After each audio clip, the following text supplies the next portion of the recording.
Hello दोस्तों। हमारी सफलता के पीछे हमारी आदतों यानी हैबिट्स का बहुत बड़ी भूमिका होती है। हम अपने हैबिट में कैसे बदलाव ला सकते हैं, कैसे बुरी आदतों को छोड़कर अच्छी आदतों को अपनाकर सफल हो सकते हैं। आप इस बुक समरी को अंत तक पूरा सुनाना, तभी आपको इसका लाभ मिलेगा। The power of habits book summary में हम हैबिट लूप को समझना, वैज्ञानिक तरीके से आदत बनाना, प्रभावशाली आदतों को पहचानना, आदतें और इच्छा शक्ति, छोटी जीत और गति बढ़ाने के बारे में जानेंगे। लेखक चार्ल्स डूहिग द्वारा लिखित the power of habits book हमें आदतों के सिद्धांत को बताती है। यह बुक कहानियों, रिसर्च और व्यावहारिक सोच के माध्यम से आदतों के नियमों को उजागर करती है, जिन्हें जानकर ऐसा लगता है कि आदतें हमारी नियति नहीं हैं, बल्कि एक विकल्प है जिसे हम हर दिन चुनते हैं। हमारे द्वारा जाने अनजाने में डाली गई आदतें, अगर हमें पसंद है तो उन्हें और बेहतर, और पसंद नहीं है तो इन्हें इस बुक की मदद से छोड़ा भी जा सकता है। सफल लोग इसलिए सफल नहीं होते कि वे बहुत मेहनती होते हैं, बल्कि इसलिए सफल होते हैं क्योंकि उनकी आदतें सफलता की ओर ले जाने वाली होती हैं। इसलिए वे धीरे धीरे सफलता तक पहुंच ही जाते हैं। हैबिट लूप को समझना। हैबिट लूप 3 क्रियाओं से मिलकर बना है, जिसमें संकेत, दिनचर्या और इनाम शामिल हैं। इन तीनों क्रियाओं के काम करने के बाद ही हम किसी आदत के चक्र में फंसते हैं। संकेत आदत या क्रिया को शुरू करने के लिए एक ट्रिगर का काम करता है।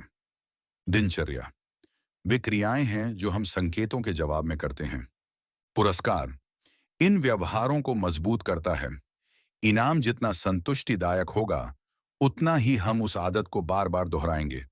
मान लीजिए कि हमें सुबह उठते ही सबसे पहले अपना फोन चेक करने की आदत है, तो सुबह उठना या नींद से उठना हमारे लिए एक संकेत होता है कि हमें अपना फोन चेक करना है। उसके बाद हम बिस्तर में लेटे लेटे ही फोन चलाने लगते हैं। ये कुछ समय बाद हमारी दिनचर्या बन जाता है, और सोशल मीडिया नोटिफिकेशन या हमारे फोन देखना हमारे लिए इनाम का काम करता है। ये दिनचर्या हम जितनी बार दोहराते हैं, ये हमारे लिए एक आदत का चक्र बन जाती है। सुबह उठना, फोन देखना, चाहे हमें कोई काम हो या ना हो। इससे बचने के लिए हम अपना फोन अपने बिस्तर से दूर रख सकते हैं या घर के किसी सदस्य को दे सकते हैं, ताकि हमारी इस आदत के चक्र को तोड़ा जा सके। वैज्ञानिक तरीके से आदत बनाना। हमारी हर आदत हमारे माइंड में एक पैटर्न बनाती है। जब हम नई परेशानी में होते हैं, तब हमारा माइंड ज्यादा एक्टिव होता है और हर चीज को याद करने की कोशिश करता है। और जब हमें उस परेशानी का हल मिल जाता है, तब हमारा माइंड उस प्रक्रिया को याद कर लेता है और उसका एक पैटर्न बना लेता है। जब हम दोबारा वैसी ही परिस्थितियों का सामना करते हैं, तब हमारा माइंड उस पैटर्न को फिर से दोहराता है। इस प्रकार वह पैटर्न हमारे दिमाग में और मजबूत होता जाता है। कुछ समय बाद हमें इस आदत के पैटर्न पर अधिक सोच विचार की आवश्यकता नहीं होती है। वैज्ञानिकों ने अपने रिसर्च में पाया है कि जब हम किसी आदत से जुड़ने का प्रयास करते हैं, जैसे कार चलाना सीखना, तब प्री फ्रंटल कॉर्टेक्स, जो हमें निर्णय लेने में मदद करता है, में अधिक गतिविधि देखी जाती है। जब हम कार चलाना सीख जाते हैं, तब प्री फ्रंटल कॉर्टेक्स में गतिविधियां कम हो जाती हैं और उस आदत को बेसल गैंग्लिया, यह किसी भी आदत को स्वचालित बनाता है, मैनेज करने लगता है। प्रभावशाली आदतों को पहचानना। सफलता के लिए सफल आदतों को बढ़ाना और असफल आदतों को कम करना होता है। लेखक उन आदतों को ढूंढने और उन पर काम करने पर जोर देते हैं जिसका प्रभाव हमारी जिंदगी के दूसरे कामों पर भी पड़ता है, क्योंकि यह आदतें हमें कम कामों में अधिक उत्पादक बना देती हैं। हमारा जीवन पूरी तरह आदतों पर ही चलता है, और इन आदतों में कुछ हमें सफलता की ओर ले जाती है, तो कुछ असफलता की ओर, और कुछ हमें कहीं नहीं ले जाती।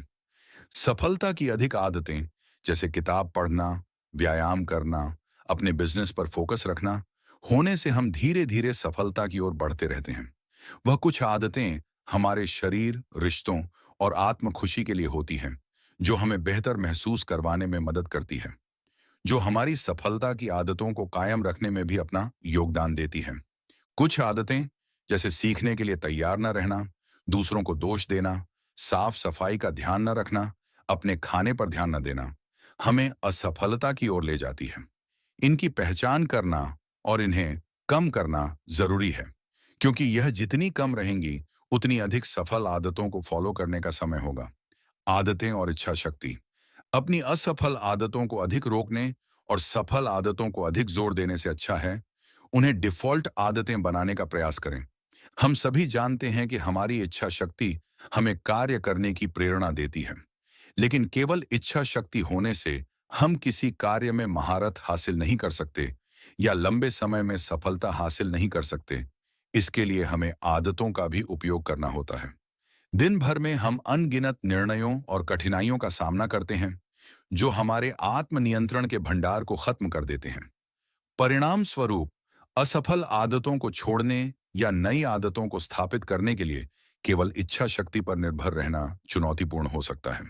इसलिए लेखक हमें अपनी असफल आदतों को अधिक रोकने और सफल आदतों को अधिक जोर देने से अच्छा उसे डिफॉल्ट आदतें बनाने पर जोर देते हैं। क्योंकि जो आदतें हमें पसंद नहीं होती, उन्हें रोकने की कोशिश करने से हम अपने लिए नकारात्मक भावना महसूस कर सकते हैं। उदाहरण के लिए, अस्वास्थ्य भोजन से विरोध करने के बजाय खुद को स्वास्थ्य भोजन दें और अपने आसपास स्वास्थ्य भोजन रखने पर भी ध्यान दें। अगर हमें किताब पढ़ना शुरू करना है, तो हमें अपने आसपास पढ़ने की सामग्री या किताबें रखनी होगी, ताकि हमें बार बार किताबें पढ़ने की इच्छा हो, न कि उन्हें छोड़ने की। छोटी जीत और गति। आदत निर्माण में देखें तो छोटी जीतें प्रेरणा और गति बनाए रखने में महत्वपूर्ण भूमिका निभाती हैं। छोटी जीतें जो हमें महत्वहीन लग सकती हैं, लेकिन उनका हमारे लक्ष्यों को प्राप्त करने में महत्वपूर्ण प्रभाव पड़ता है, जो हमारी आदतों में गति देती है और निरंतर प्रयास को प्रेरित करती है। छोटी जीत का जश्न मनाने से सकारात्मक व्यवहार मजबूत होता है और प्रगति की भावना पैदा होती है, जो हमारे आत्मविश्वास और मनोबल भी बढ़ा देती है। हर बार जब हम किसी आदत को सफलतापूर्वक दोहराते हैं या किसी आदत को छोड़ने में सफल होते हैं, तो हम एक छोटी सी जीत का अनुभव करते हैं। यह छोटी जीत हम कर सकते की भावना पैदा करती है। उदाहरण के लिए, अगर हम व्यायाम की आदत डालना चाहते हैं, तो हमें व्यायाम करने के साथ पुरस्कार भी सेट करना होगा, ताकि पुरस्कार की इच्छा हमसे वह आदत को फॉलो करने के लिए ललचाए। जब हमें मनोरंजक पुरस्कार मिलते हैं, तो अपनी आदतों पर टिके रहने और उसे प्रतिदिन फॉलो करने की संभावना बढ़ जाती है। यह नियम बचपन में अपने माता पिता अच्छे से उपयोग करते थे और आज भी करते हैं। जैसे स्कूल जाने पर कुछ पैसे देना, घूमने जाने का लालच देना, अपने लिए पुरस्कार सेट करना। निष्कर्ष, the power of habits book summary में हमने 5 महत्वपूर्ण बातें सीखी, जो इस प्रकार हैं। प्रत्येक आदत एक लूप की तरह काम करती है, जिसमें संकेत, दिनचर्या और इनाम शामिल हैं। हमारा माइंड हर काम को जल्दी और बिना सोचे करने के लिए हर परिस्थितियों के हल का एक पैटर्न बनाता है। हमें लेवरेज वाली आदतों को पहचान कर अपनी आदतों से अपने जीवन को बेहतर कर सकते हैं। हम आदतों को पूरी तरह इच्छा शक्ति पर नहीं छोड़ सकते, इसीलिए हमें इन्हें डिफॉल्ट बनाना होता है। छोटी छोटी जीतें हमें अपनी आदतों पर कायम रहने की प्रेरणा देती हैं। अगर आपको यह वीडियो पसंद आया हो और आपने इससे कुछ नया सीखा हो, तो लाइक करें, कमेंट करें। अगर आप ऐसे और बुक समरी सुनना चाहते हैं, तो Ram audio book summary channel को सब्सक्राइब करना ना भूलें और बेल आइकॉन दबाएं और नल सेलेक्ट कर लें, ताकि हमारे नए वीडियो का नोटिफिकेशन आपको सबसे पहले मिले।